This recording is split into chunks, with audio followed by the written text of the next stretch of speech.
আমার ধর্ম আমার, সেটা বিজেপি হাইজ্যাক করতে পারে না। বিজেপি হিন্দুত্বের ঠিকাদার নয়, একটা ভয়ঙ্কর রাজনীতি করছে। সে রাজনীতিটা হচ্ছে সাম্প্রদায়িক রাজনীতি।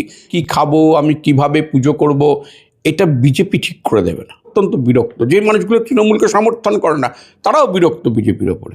ধর্মগুরু বলে মঞ্চে উপস্থিত হচ্ছেন, প্রত্যেকের নানার পেছনে নানা রকম চেচ্ছা কেলেঙ্কারির ইতিহাস আছে। কিন্তু খোঁজ তার পতন হবেই।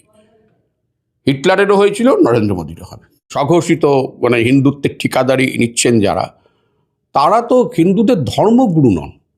ভারতবর্ষ হিন্দু রাষ্ট্রের দিকে এগোচ্ছে। কিছুদিন পূর্বেই কলকাতার ব্রিগেডে যে সমাবেশ হলো, অর্থাৎ 5 লক্ষ কণ্ঠে গীতা পাঠ, সেখানে অধিকাংশ ধর্মগুরুরা, হিন্দুত্ববাদী নেতারা, বাবা বাগেশ্বর ধাম থেকে শুরু করে প্রায় সকলেই হিন্দু রাষ্ট্রের পক্ষে সওয়াল করলেন। তাহলে কি ভারতবর্ষ হিন্দু রাষ্ট্র হতে চলেছে? মুসলমানরা যাবে কোথায়? ভোট দেওয়ার অধিকার থাকবে তো? আর দলিত, আদিবাসী, নমশূদ্র, অন্যান্য নিচু জাতের মানুষজন, তারাও কি হিন্দু রাষ্ট্রের মধ্যে সমান অধিকার পাবে? আমাদের সঙ্গে রয়েছেন প্রাক্তন RSS বিজেপি নেতা এবং বিশিষ্ট সাংবাদিক রন্তিদেব সেনগুপ্ত। সরাসরি চলে যাব। হিন্দু রাষ্ট্র হচ্ছে ভারত। প্রথমত ব্রিগেডে 5 লাখ লোকের সমাবেশ যেটা বলা হয়েছে, আমি তো দীর্ঘদিন 40 বছর সাংবাদিকতা করেছি, ব্রিগেডে বহু মিটিং কভারও করেছি। ব্রিগেডের ক্যাপাসিটি 5 লাখ নয়, ব্রিগেডের ক্যাপাসিটি হচ্ছে 1.5 লাখ। ব্রিগেডটা ভরেনি সেদিন, ফলে 1.5 লাখ লোকও হয়নি। এটা হচ্ছে এক।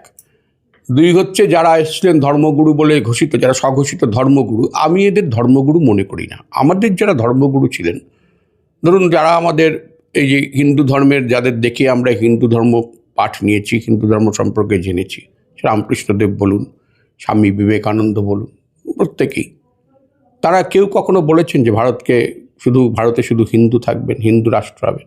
বাঙালির যিনি সবথেকে বড় প্রাণের মানুষ ঠাকুর রামকৃষ্ণদেব, তিনি বলেছিলেন যত মত তত পথ।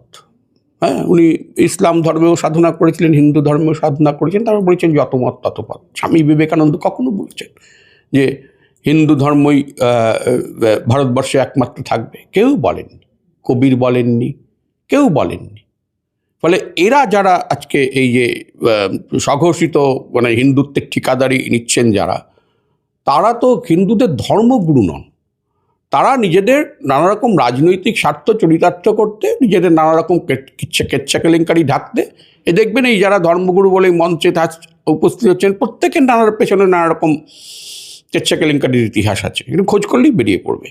তো তারা সব এসে জড়ো হয়ে আজকে হিন্দু রাষ্ট্র বলছে। ভারতবর্ষের একটা প্রাচীন সংস্কৃতি আছে, সেই সংস্কৃতি দীর্ঘ, বিজেপির মতো কয়েক বছরের সংস্কৃতি নয়, প্রাচীন দীর্ঘ সংস্কৃতি। এবং যে ভারতবর্ষকে আমরা ব্রিটিশদের বিরুদ্ধে স্বাধীনতা সংগ্রাম করে পেয়েছিলাম, সে ভারতবর্ষ তো ছিল হিন্দুর ভারতবর্ষ নয়। 1857 সালে সিপাহী বিদ্রোহে হিন্দু মুসলমান সকলে একত্র হয়ে লড়াই করেছিল। আর বিজেপির যারা পূর্বসূরি, ওই যে হিন্দু মহাসভা, যারা বারবার হিন্দু রাষ্ট্রের কথা বলেছেন বিনায়ক দামোদর সাভারকরের তত্ত্ব অনুযায়ী, তারা তো ব্রিটিশদের সঙ্গে লড়াই করেননি।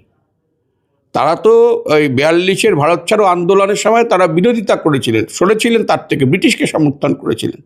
তারা ঠিক করবেন ভারতবর্ষে কে থাকবে কে থাকবে না, ভারতবর্ষটা কার রাষ্ট্র হবে কি হবে না। ভারতবর্ষে হিন্দু থাকবে, মুসলমান থাকবে, খ্রিস্টান থাকবে, শিখ থাকবে, পারসিক থাকবে না, সবাই, ওরা তো বলছে সবাই থাকবে, কিন্তু ভারতবর্ষ এক দেশ, এক ভাষা, এক আইন, এক ধর্ম, সব কিছু এক চাইছে। তাহলে এক চাইলে আর সবাই থাকা হলো কোথায়? মুসলমানকে হিন্দু হয়ে যেতে হবে, খ্রিস্টানকে হিন্দু হয়ে যেতে হবে, এটা তো হয় না কখনো। শ্রমিক ভট্টাচার্য তো বলছেন মুসলমান নামাজ পড়ে, কিন্তু সে ভারতে থাকে, সে হিন্দু। ভারতে থাকলেই হিন্দু হবে, এটা শ্রমিক ভট্টাচার্যকে এইরকম একটা অদ্ভুত তত্ত্ব শ্রমিক ভট্টাচার্য আনেন কোথা থেকে? ভারতবর্ষে থাকলে সে ভারতীয়, হিন্দু হতে যাবে কেন? হিন্দু দর্শনটা আলাদা, ইসলামটা আলাদা দর্শন। ভারতবর্ষে থাকলেই সে হিন্দু হবে কেন? সে ভারতীয় হবে। ভারতে থাকলেই সে হিন্দু হবে, এরকম কথা তো আসতে পারে না কখনো। না, সারা বিশ্ব জুড়ে মুসলমানদের অনেকগুলো দেশ আছে, খ্রিস্টানদের দেশ আছে, ইহুদিদের দেশ আছে, তো হিন্দুদের একটা দেশ থাকবে না? আরে ভারতবর্ষ তো বরাবর তার জন্মলগ্ন থেকে ভারতবর্ষের একটা সেকুলার ভাবনা নিয়ে চলেছে। সে তো কখনো হিন্দু রাষ্ট্রের ভাবনা নিয়ে কখনো চলেনি। সেকুলার ভাবনার কথা আপনি বলছেন, তাহলে মুসলমানরা পাকিস্তান ভাগ করে দিল কেন? পাকিস্তানে চলে গেল কেন? ওদের দাবি, ওরা বলে। হ্যাঁ, ওরা ওদের ইসলামিক রাষ্ট্র নিয়ে পাকিস্তানে গেছে।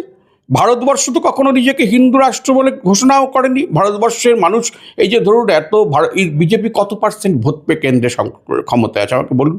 সেই 60% মানুষের ভোট পেয়েছে, ভারতীয় ভোট পেয়েছে? পায়নি, কখনোই পায়নি সে। আমাদের এই গণতন্ত্রের একটা সুবিধা হচ্ছে যে সংখ্যালঘিষ্ঠের ভোট পেয়েও সরকার করা যায়, কারণ বিভিন্ন এত বহুদলীয় গণতন্ত্র। তো যে দেশের 60% মানুষও সমর্থন করে না একটি দলকে, সে দল ঠিক করে দেবে যে ভারত হিন্দু রাষ্ট্র হবে কি হবে না। এটা এত সহজ নাকি?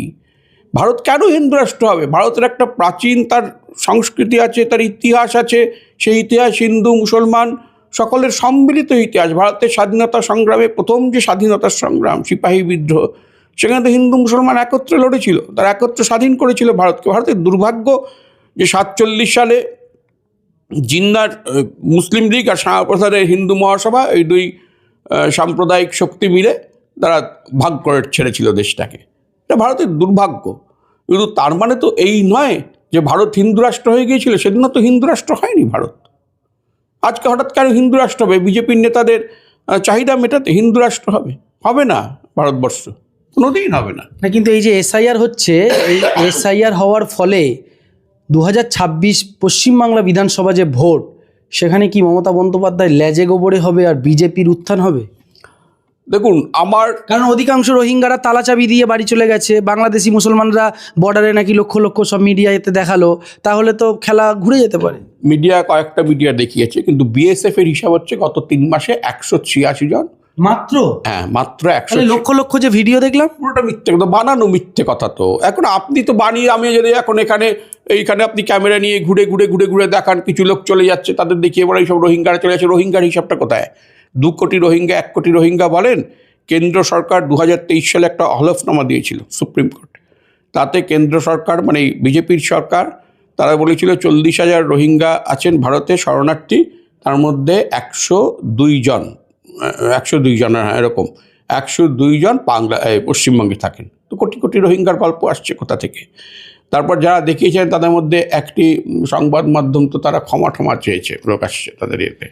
ফলে এইসব গল্প করে কোনো লাভ হবে না। আর এটা দেখবেন আপনি, আমার অভিজ্ঞতা, আমি নিজে তো এখনও বিভিন্ন জেলায় ঘুরি আমার নিজের লেখালেখির প্রয়োজনে। তাতে আমি দেখেছি এই এসআইআরটা বিজেপির পক্ষেই একটা সুইসাইড হচ্ছে, হারাকিরি করছে বিজেপি। এসআইআরের পক্ষে বলে যে শুধু মুসলমানরা ক্ষুব্ধ হয়েছে বা মুসলমানদের ভেতরে আতঙ্ক ছড়িয়েছে, তা তো নয়। বহু হিন্দুর ভেতরে আতঙ্ক ছড়িয়েছে, মতুয়াদের ভেতরে আতঙ্ক ছড়িয়েছে। প্রত্যেকে, আমি সম্প্রতি বীরভূম থেকে ঘুরে এলাম, এই 2 দিন আগে ফিরেছি। সেখানে আমি দেখেছি যে সাধারণ মানুষ, তারা অত্যন্ত বিরক্ত। যে মানুষগুলো তৃণমূলকে সমর্থন করে না, তারাও বিরক্ত বিজেপির ওপরে, তারাও ক্ষেপে গেছে। তারা বলছে এটা কী হচ্ছে? 1 বছর আমি ভোট দিয়ে এসেছি, এখন আবার আমাকে প্রমাণ করতে হবে যে আমি সিটিজেন কিনা ভারতবর্ষে। আচ্ছা, বিজেপি আমাদের বোলপুর শহরে আমাকে, মানে শিক্ষিত মানুষজন বলেছেন যে এত বছর ধরে ভোট দিয়ে এলাম, এখন আমাকে বলছে যে আপনাকে প্রমাণ করতে হবে যে আমি ভোটার কিনা, আমি সিটিজেন কিনা। এই যে ক্ষোভ, এটার প্রতিফলন তো হবে। মানে বিজেপি যে আমার নিজের ধারণা, যে ভোটটা বিজেপি গত নির্বাচনের উপরে ছিল, সেই ভোটটাও অনেকটা বিজেপির থেকে বেরিয়ে আসবে। হয় মানে সেটা তৃণমূলের দিকে নাও যেতে পারে, হয়তো সেটা সিপিএম বা কংগ্রেসের দিকে গেল, কিন্তু বিজেপির ঝুলিতে সেই ভোটটা আর যাবে না। আচ্ছা, আপনি একজন সাংবাদিক, একজন রাজনৈতিক কর্মী, তার পাশাপাশি আপনি ধর্মে একজন সনাতনী হিন্দু। কিন্তু নিজেকে হিন্দু বলতে আমার কোনো দ্বিধা নেই। তো নিজেকে হিন্দু বলতে কোনো দ্বিধা নেই, গর্বিত একজন হিন্দু বাঙালি। কিন্তু আজকে বিজেপি যেভাবে সিপিএম এর নেতা নেত্রীদেরকে তারা বলছে সেকু মাকু বলে বিভিন্ন রকম কথা বলে, মমতা বন্দ্যোপাধ্যায়কে রোহিঙ্গাদের খালা ফুফা, এই যে একজন ব্রাহ্মণ মহিলা তাকে আক্রমণ, এদিকে কংগ্রেসকে তো আপনি জানেন নেহরুকে রাত দিন গালাগালি করে। এই যে ব্যাপারটা, কি বলবেন? একজন ব্রাহ্মণ মহিলাকে এভাবে খালা ফুফা, জিহাদি মমতা, এগুলো বলা যায়? ব্রাহ্মণ আমি বুঝি না। ব্রাহ্মণ কায়স্থ শূদ্র নয়। একজন মহিলাকে খারাপ ভাষায় আক্রমণ করাটা হচ্ছে সবথেকে অপসংস্কৃতি, মানে নিম্নমানের রুচি এবং সংস্কৃতির পরিচয়। কোনো মহিলাকে এই ভাষায় অপমান করা বা আক্রমণ করা যায় না। আসলে সমস্যা কি, ওদের কাছে কোনো রাজনৈতিক বক্তব্য নেই। রাজনৈতিক বক্তব্য থাকলে মানুষ এসব বলে না। যখন তার কোনো রাজনৈতিক বক্তব্য নেই, তার হাতে কোনো রাজনৈতিক যুক্তি নেই, তখনই মানুষের কথাগুলো বলে। শেষ একটা বিষয় বলুন, যে আপনি একজন সনাতনী হিন্দু হয়ে এবং আরএসএস বিজেপির সঙ্গে দীর্ঘদিন আপনি সংসার করেছেন, কয়েক বছর আপনি আরএসএস বিজেপি ছেড়ে চলে এলেন, আপনি একজন সনাতনী হিন্দু, কেন বিজেপির বিরোধিতা করছেন?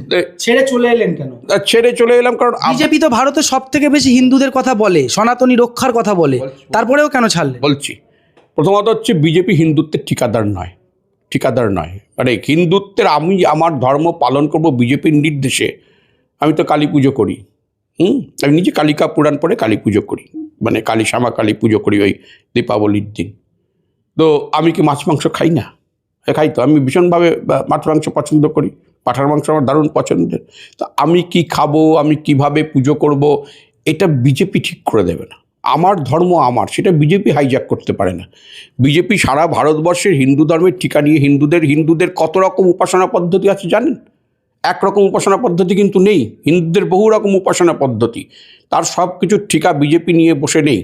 দ্বিতীয়ত হলো, বিজেপি করলেই যে আমি কোনো তো দাসখত লিখে দিয়ে আসিনি যে বিজেপির অন্যায়, বিজেপির ভ্রষ্টাচার দেখে আমাকে বিজেপি করতেই হবে, এরকম কোনো দাসখত আমি লিখে দিয়ে আসিনি। আমি 2014 পরে আমরা কয়েকজন আমরা বিজেপিতে যোগ দিয়েছিলাম। তার একটা কারণ আমাদের মনে হয়েছিল যে এই রাজ্যের সরকারের কিছু ব্যর্থতা, কিছু অপদার্থতা, কিছু অন্যায় রয়েছে, তার একটা বিকল্প শক্তি খোঁজে আমরা বিজেপিতে যোগ দিয়েছিলাম। তখন যদি কংগ্রেস বা সিপিএম কোনো সেরকম বিকল্প শক্তি হতো তাহলে আমরা হয়তো তাদের সমর্থনে যেতাম। হ্যাঁ, কিন্তু যোগ দেওয়ার কয়েক বছর পর আমরা লক্ষ্য করলাম যে না, আমরা যা ভেবেছিলাম বিজেপি সেটা নয়। বিজেপি আরেকটা ভয়ঙ্কর রাজনীতি করছে, সে রাজনীতিটা হচ্ছে সাম্প্রদায়িক রাজনীতি, যেটা আমরা সমর্থন করিনি কখনোই। বিজেপির বিরুদ্ধে থেকেও আমি কখনো সাম্প্রদায়িক রাজনীতি সমর্থন, এই সাম্প্রদায়িক রাজনীতি। দেখুন, বিজেপির নরেন্দ্র মোদীর আগে তো সরকার হয়েছিল, বিজেপি কেন্দ্রে সরকার করেছিল, অটল বিহারী বাজপেয়ীর সরকার ছিল, তো সেই সরকারের কিন্তু একটা উগ্র সাম্প্রদায়িক মুখ ছিল না, তাকে নিয়ে তো দেশের মানুষের এত সমস্যা হয়নি। এরপরে তো বলছে মোদিজি গেলে বা যোগীজি আসবেন, মানে আরও কঠোরতা বাড়বে। এখন মোদিজি যাওয়ার আগেই বিজেপি সরকার পড়ে যাবে কিনা সেটা তো দেখতে হবে। এখন মোদিজি গেলে যোগীজি আসবে, যোগীজি পরে অমুকজি আসবে, তমুক। এখন এটা তো ঠিক নয় যে বিজেপি, মানে হিটলারও ভেবেছিলেন তিনি আমৃত্যু জার্মানির চ্যান্সেলর থাকবেন, হয়নি। কোনো স্বৈরশাসক তার পতন হবেই। যখনই স্বৈরশাসকের চেহারাটা প্রকাশ হয়ে পড়বে, বিভৎস চেহারাটা জানবেন, তখনই জনরোষ বাড়বে এবং তার পতন হবেই। হিটলারেরও হয়েছিল, নরেন্দ্র মোদীরও হবে।